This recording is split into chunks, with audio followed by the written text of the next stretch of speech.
Барлықтарыңызға қайырлы күн. Бүгін сіздермен өзбек ұлтының тағамы маш хурда деп аталатын сорпа жасаймыз. Кей жерлерде бұны маш сорпа, маш көже деп те айтып жатады. Сіздерге ұнайды деген ойдамын. Себебі тойымды, пайдалы әрі дәмді болып шығады.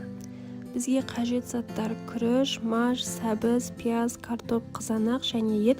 Мен қой қабырғасын қолданғым келіп тұр. Сіздер өз қалауларыңызша қалаған етті пайдалансаңыздар болады. Алдымен күре заттарымызды турап аламыз. Сәбізді кішірек және қалған картоп, қызанағымызды орташа кубик қылып тураймыз.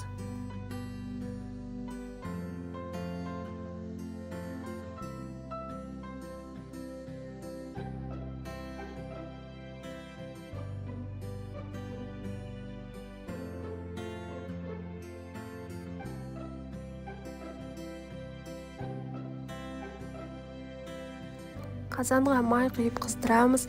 Ет салып қызарғанша қуырып, үстінен пияз, сәбіз, қызанақты салып 2-3 минуттай қуырып, үстінен су құямыз. Сорпамыз қайнап шыққанша бөлек ыдыста машты қайнатып алыңыздар. Өзінің бір қоңыр түсі болады. Соны қайнатып төгіп тастасаңыздар, сорпаларыңыз қоңыр түсті болып кетпейді.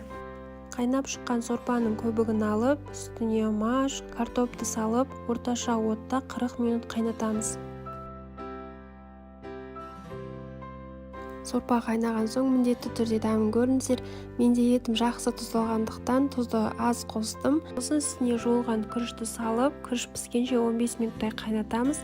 Сонымен біздің тағамымыз дайын, өте дәмді болып шығады. Сіздермен болған Жансұлу. Видео ұнаса лайк басып, комментарий қалдырып, каналыма тіркелуді ұмытпаңыздар.